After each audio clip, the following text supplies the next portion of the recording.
문재인 대통령이 후보 때부터 강조한 가계부채 관련 공약 중 하나가 법정 최고금리 인하인데요. 금융회사가 개인에게 돈을 빌려주고 받을 수 있는 이자의 상한선을 낮춰 서민들의 부담을 줄여주겠다는 내용입니다.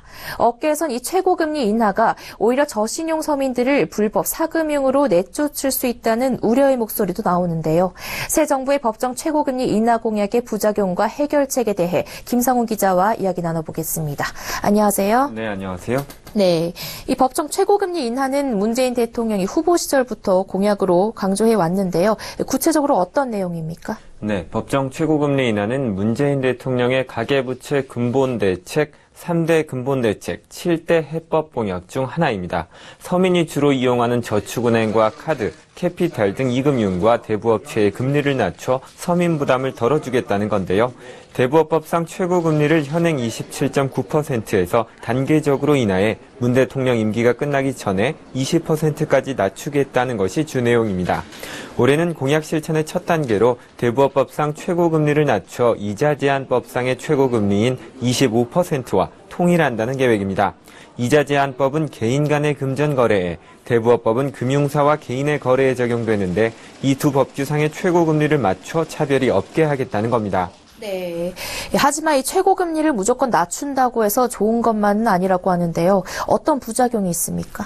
네, 사실 법정 최고금리를 낮추면 고금리 대출을 이용하고 있는 서민들의 부담이 줄어드는 것은 맞습니다. 하지만 최고금리가 낮아지면 줄어든 이자 수익을 메꾸기 위해 금융사에서는 상대적으로 돈을 갚지 못할 확률이 높은 7등급 이하의 저신용자 대출을 대폭 줄이고 이 영향으로 저신용자들은 돈을 빌리지 못해서 불법 사금융으로 내몰릴 수 있습니다. 실제로 2015년 9월 7에서 10등급의 저신용자 중 대부업체 이용자 수는 94만 명이었지만 최고금리 인하 후 지난해 말에는 84만 명으로 10% 가까이 감소했고 2015년 33만 명 수준이던 불법 사금융 이용자는 지난해 43만 명으로 급증했습니다. 1인당 불법 사금융 이용 금액도 2,162만 원에서 3,159만 원으로 1,000만 원 가까이 늘었고 전체 불법 사금융 시장 규모도 지난해 24조 1,144억 원으로 1년 새 2배 이상 증가했습니다. 가계부채를 줄이려다 불법 사금융이 늘어나는 또 다른 풍선 효과가 나타나고 있다는 우려가 나오는 이유입니다.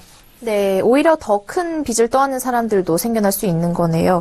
이 법정 최고금리가 낮아지면 대부업계에도 큰 영향을 미친다고요? 네, 맞습니다. 지난 2012년 말 11,000개에 달했던 국내 대부업체, 대부중개업체 수는 지난해 6월부터 9,000개 정도로 수가 줄었는데요.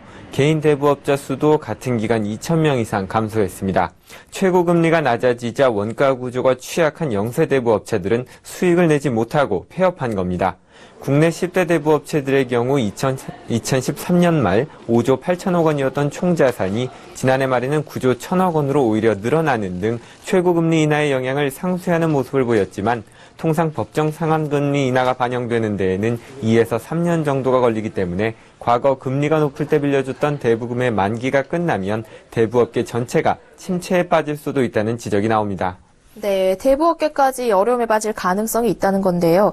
그렇다면 이 저신용 서민과 대부업계가 함께 상생할 수 있는 방안은 없을까요? 네, 전문가들은 무작정 수치를 정해놓고 법정 최고금리를 인하할 것이 아니라 대부업체들이 어느 정도까지 비용을 개선할 수 있는지 먼저 분석해 보아야 한다고 강조하고 있습니다. 이금융권 관계자는 대출을 받고 악의적인 개인 파산으로 돈을 갚지 않는 도덕적 해이만 줄어도 제2금융권과 대부업이 대출 이자를 낮출 여력이 생길 것이라고 강조했습니다. 일본처럼 대부업체가 은행에서 자금을 조달하거나 회사채를 발행하는 것을 허용하는 것도 검토할 만한 대안으로 꼽힙니다. 최고금리 인하로 저신용자의 신규 대출이 어려워지는 풍선 효과에 대해서는 햇살론이나 바꿔드림론 등 금융복지를 확대해서 해결해야 한다는 것이 전문가들의 조언입니다.